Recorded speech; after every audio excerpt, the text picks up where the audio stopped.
So welcome to Condor Week.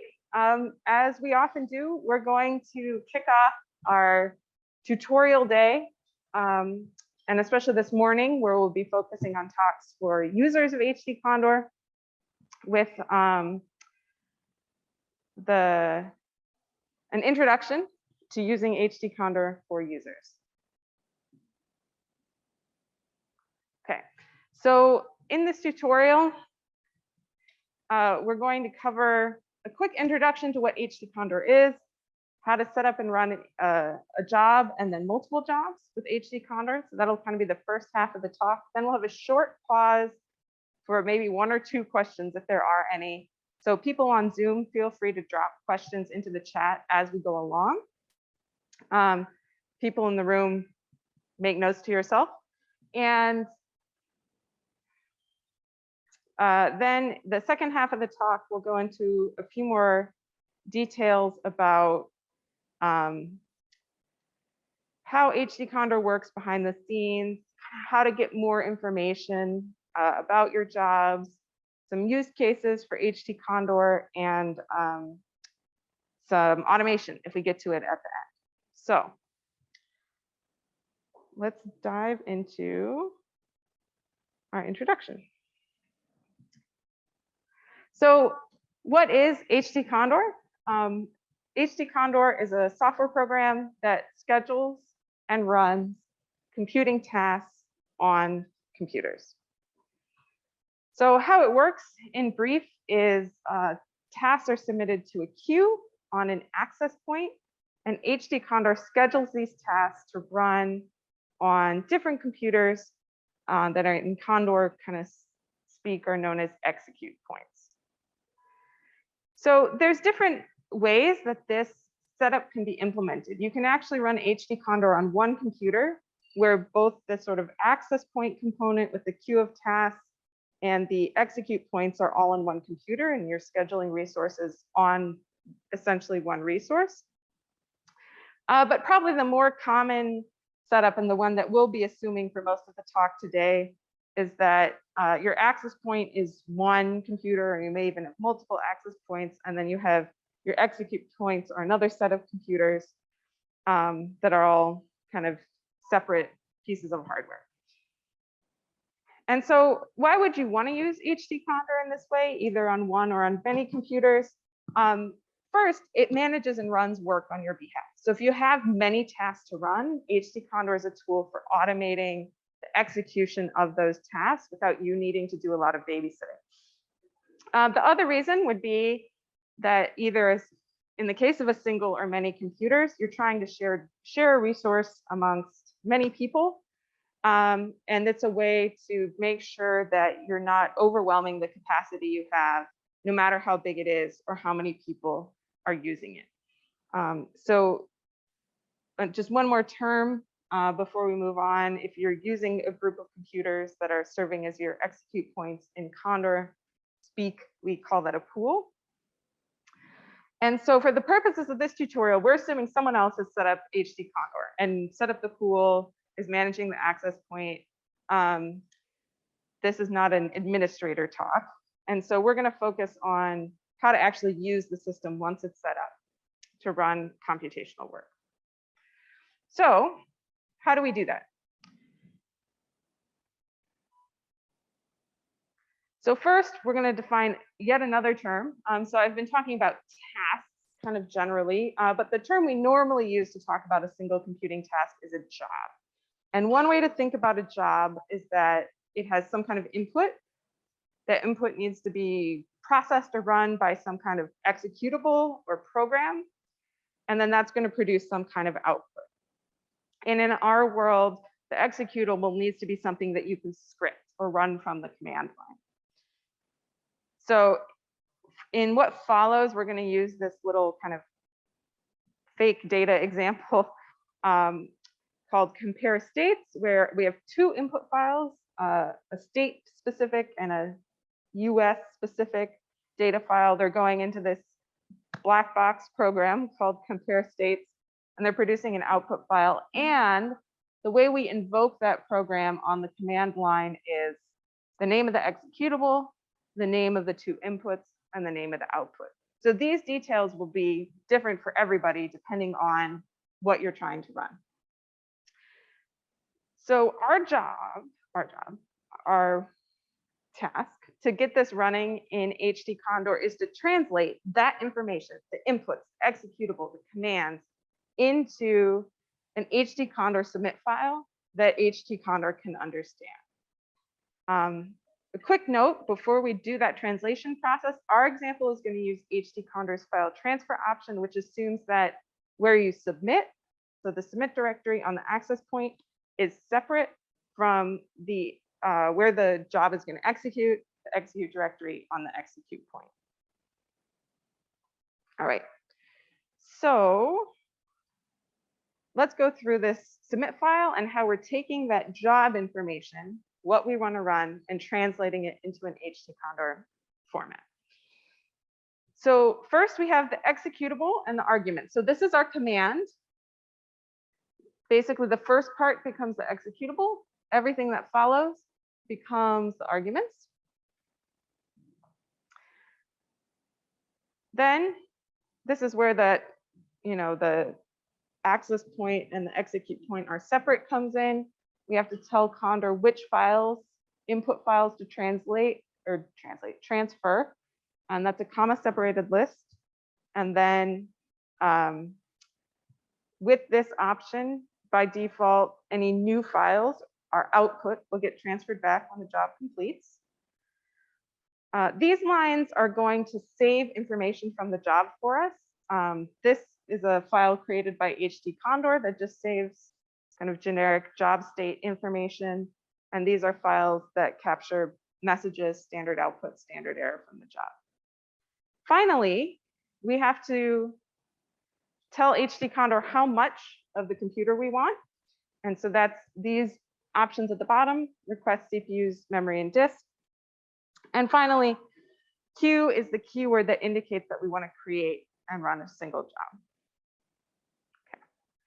So we put all that information into the submit file on the access point. We then run Condor submit with the name of that submit file.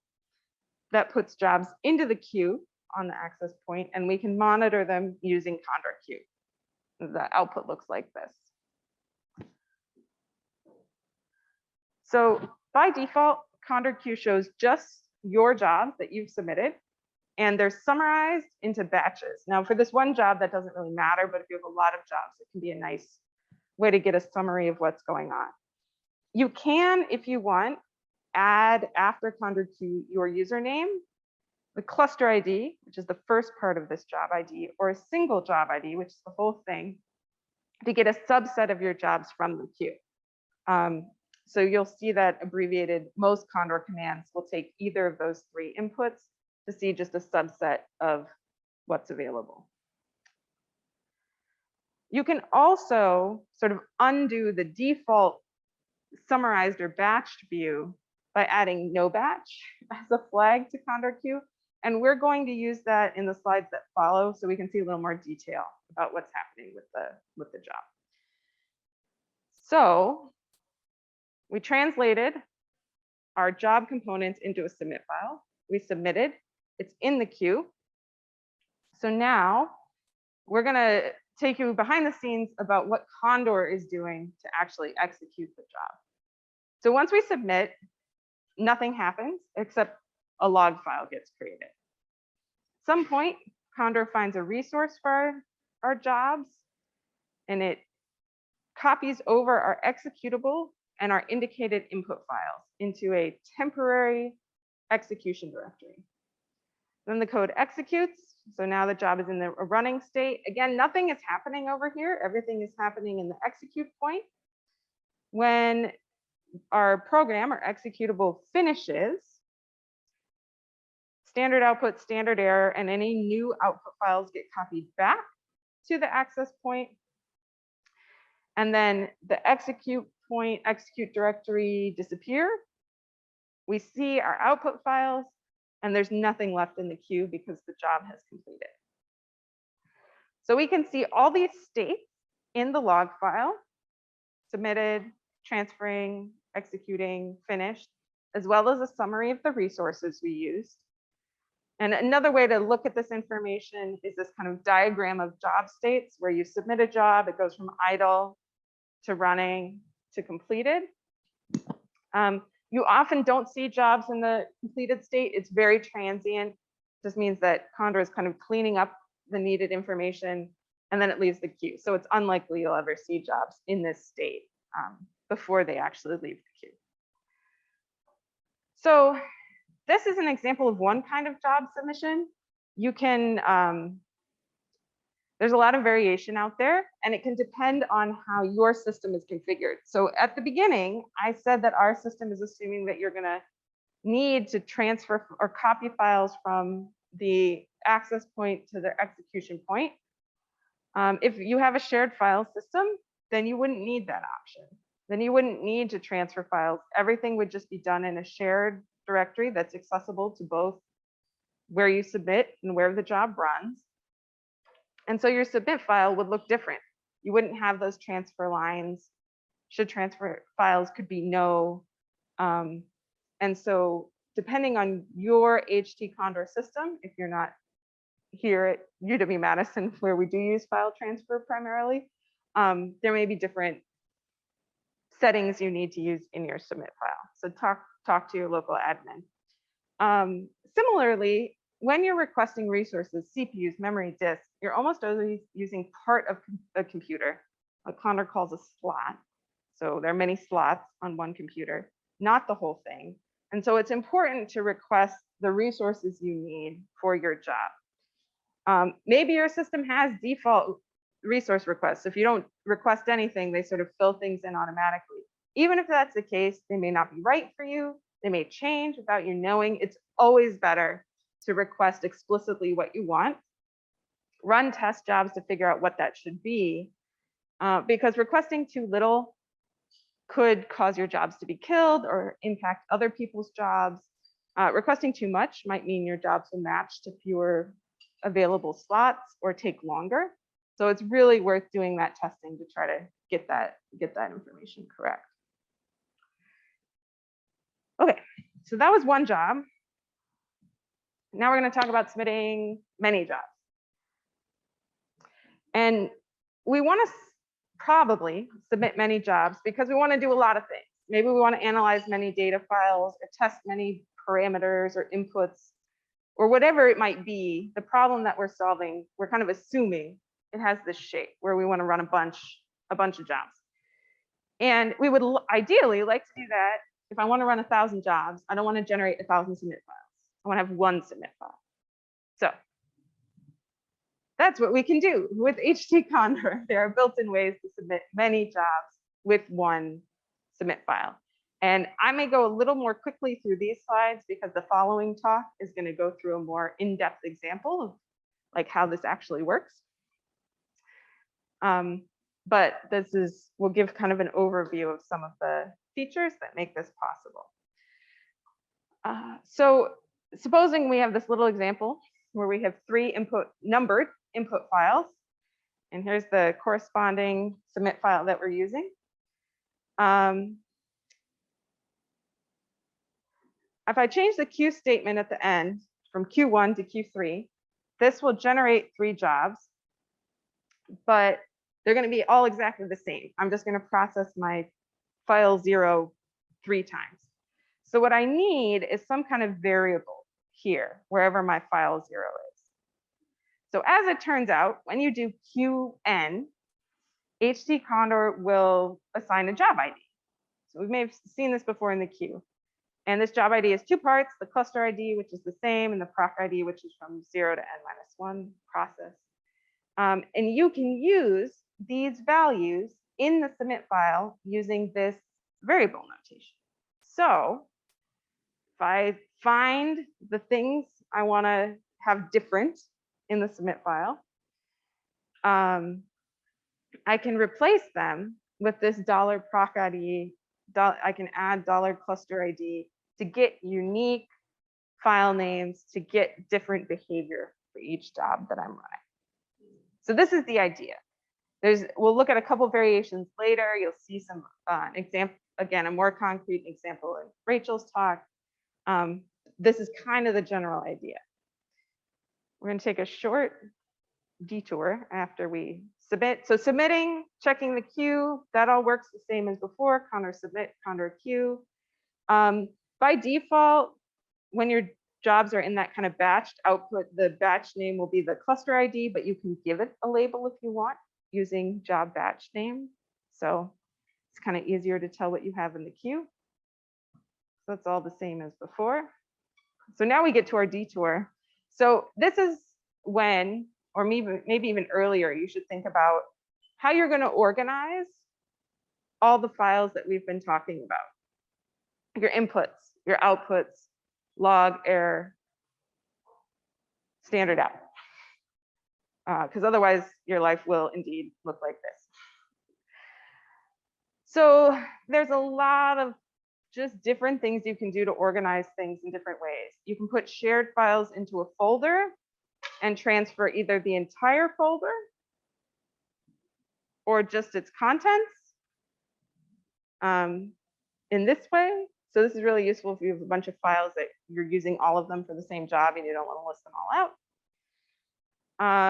You can use paths in the submit file to organize input, log, standard error, standard out files. There's an option called initial dir, which allows you to set where output, log, standard error files return. So initial dir is useful if you want to really have per job, a folder per job, basically, and all the files for each job are in that folder. So that submit looks kind of like this. So I have my 3 jobs, they're each, everything basically, except for the main executable is in separate files. And that's accomplished using initial dir right here. You can also choose where output files go by using transfer output remaps, which here just shows a rename, but the rename can also include a path, which will move it to a new file. And you'll see that again in the next talk.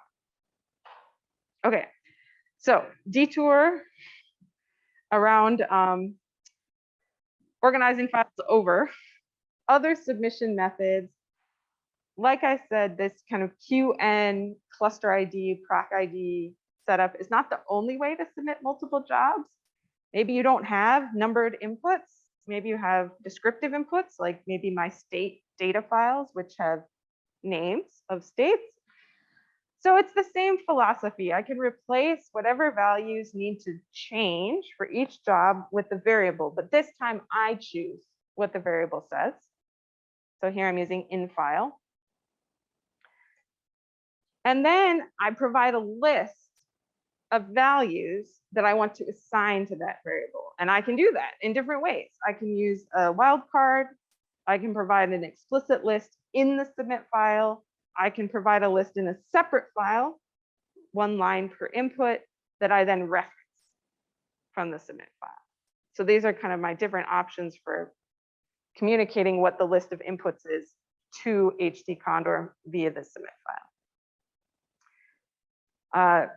Pros and cons, matching is pretty easy, not as much control. From probably gives you the most control. I would say we recommend that one the most. Partially because it includes the ability to do groups of variables. So instead of just 1 input per job, you can do a combination of inputs per job, which is really useful. And that's just queuing multiple variables and having multiple items in each line of your file that's being referenced here. There's a couple other features if you're using the wildcard syntax that allow you to just match files, directories, or submit multiple jobs kind of per line of input. So these can be useful if you've chosen to use that syntax. Okay. Are there any burning questions from online, from the chat? This is also everyone's hands. We have a comment from the peanut gallery. Always good to have an icebreaker, give you time to think. So there's, you outlined, I think I counted four or five different ways to submit many jobs from a given file. What's the recommended way? Yeah. What's the best way to go forward, or how should I think about which of these slides that So I should? we typically recommend the last one because you can submit multiple variables. It's the most flexible. It's the easiest to like swap in and out for testing because you can just change the list of values that you're using pretty simply. It's the most modular. That's the computer science answer. But it creates an extra file, but we find it's the most flexible and customizable.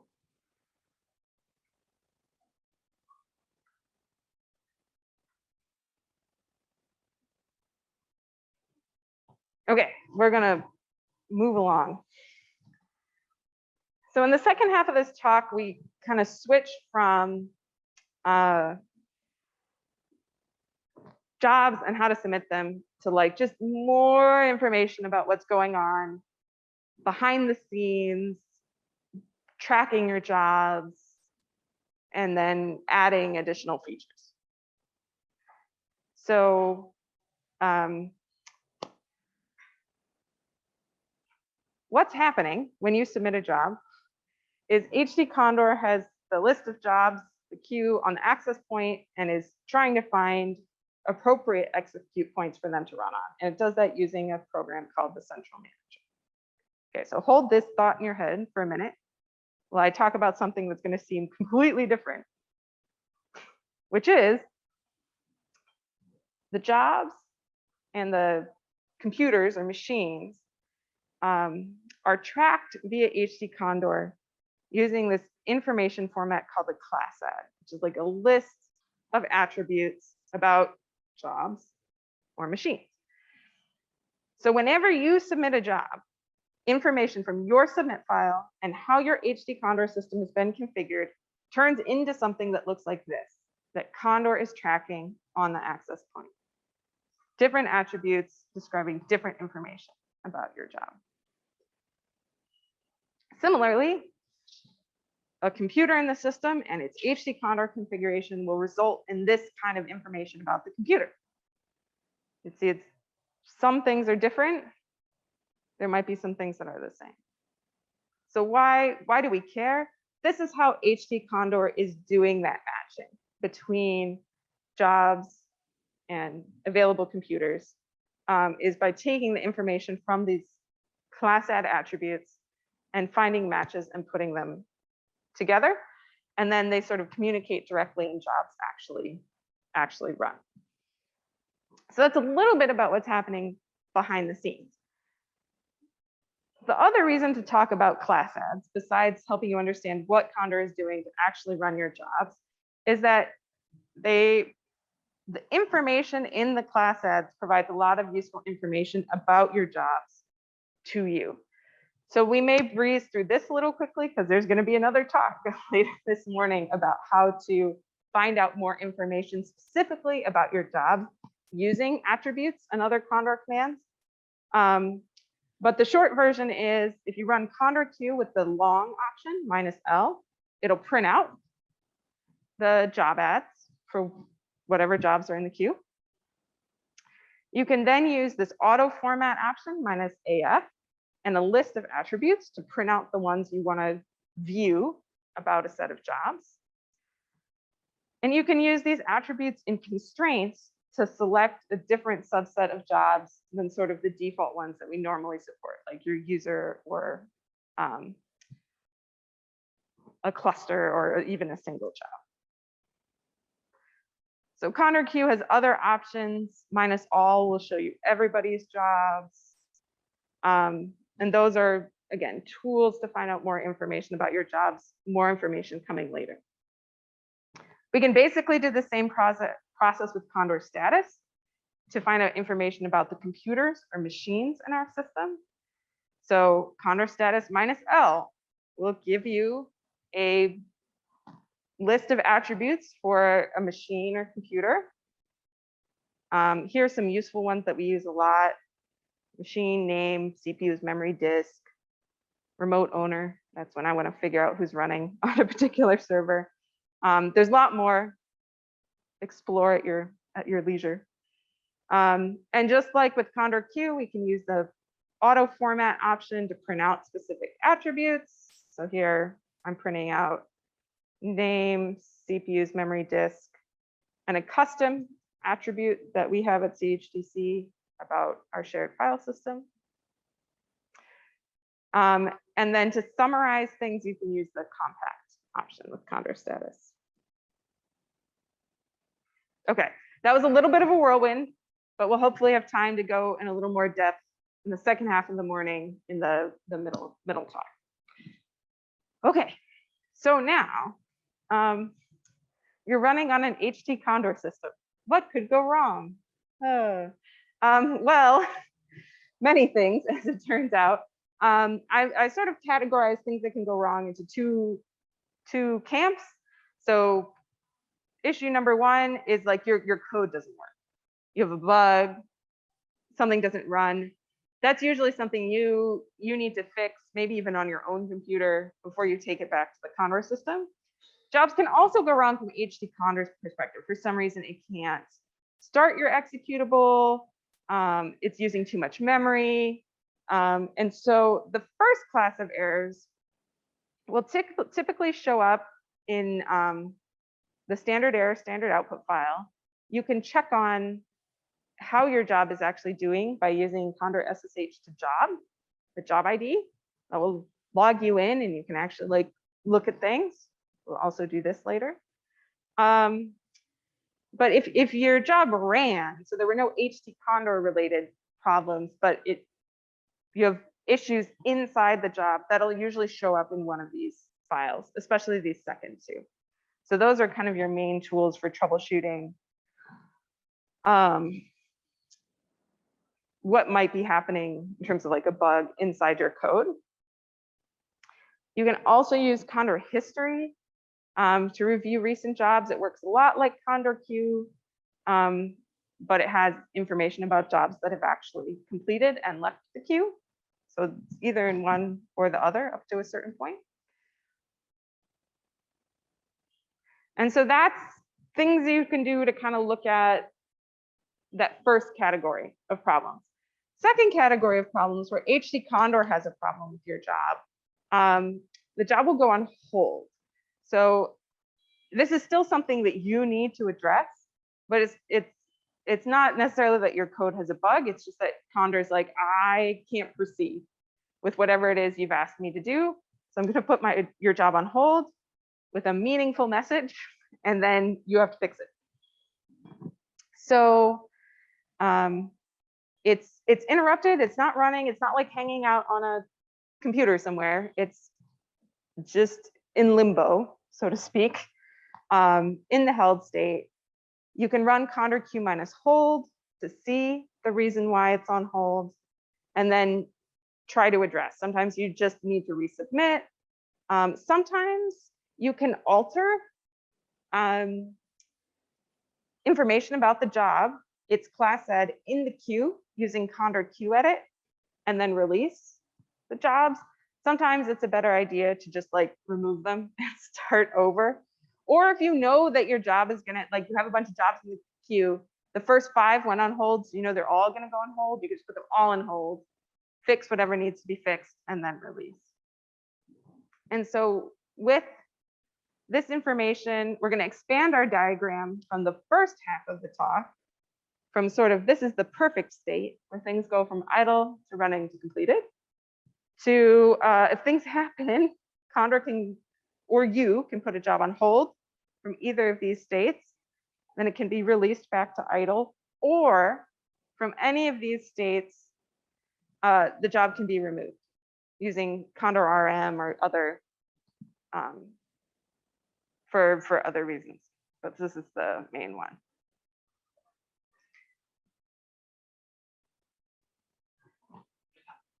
Okay.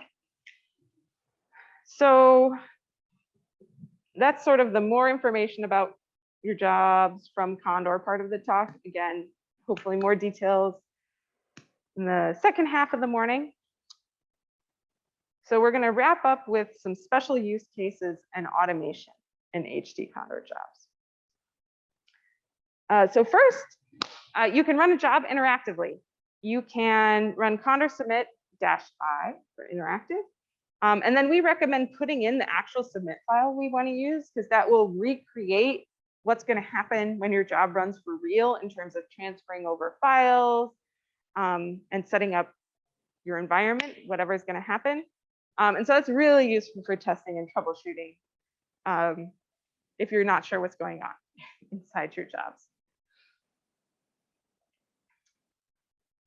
So Condor has some features that help facilitate self-checkpointing jobs. So by default, if your job is interrupted on a Condor system, it will start again from the beginning if it's restarted somewhere else.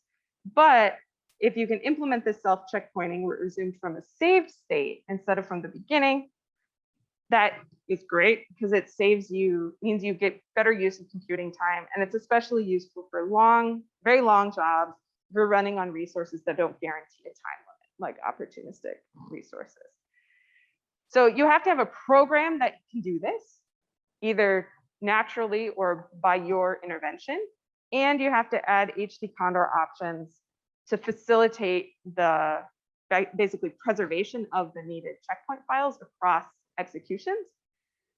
Come to Todd Miller's talk after lunch to see this in more detail and ask any questions you have about self-checkpointing specifically. So one of the submit file options, I'm not sure if it's in the earlier examples, is the universe. So Condor has these job universes that are used for running different kind of families or different types of Condor jobs with different environments. Most of the time, you can just use vanilla. That's what we use probably 90% of the time. It's just kind of a standard, almost like shell-like environment. The other universe we probably use the most is the Docker universe. If you do universe equals Docker and then provide an image name, Condor will download, start the Docker container, and run your job inside. And there's some development.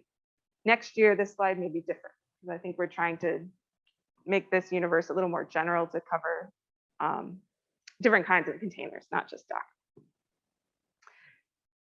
Quick note, multi-CPU or GPU computing. So if you need a little more computing power for your individual jobs, you just have to use these request lines. You don't need a special universe. You don't need anything additional. Just request multiple CPUs if you need them, request a GPU if you need it. All right, last section, automation. So this is like the final step of any job workflow process. After job submission, everything we saw up to this point, Condor has configuration that might put your jobs on hold. You might manually put your jobs on hold.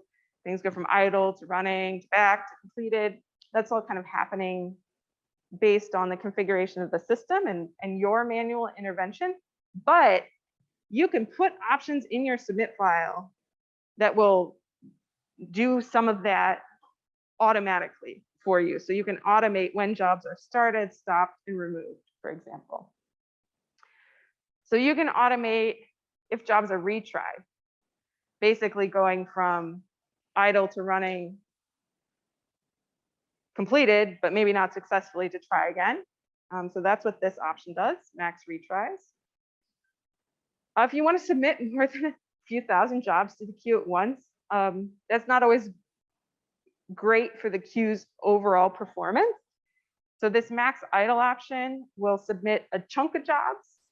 And then as they start running, more will be submitted. So there's always a nice pool of idle jobs waiting to run. So you're not limiting how many you can have running. You're not limiting how many you have started, but you're not crashing the queue either. And then again, here come attributes again. These attributes, time, entered current status, exit code, hold reason code, number of job starts, job status, are all really useful for setting up automations. And so you'll see them in these examples of how to automatically hold a job that's been you know your job should finish in less than 2 hours, but some of them just randomly take like 24. This will put your job on hold if it's been running for more than 2 hours, and then automatically release it. So similar kind of a logic. So a periodic release.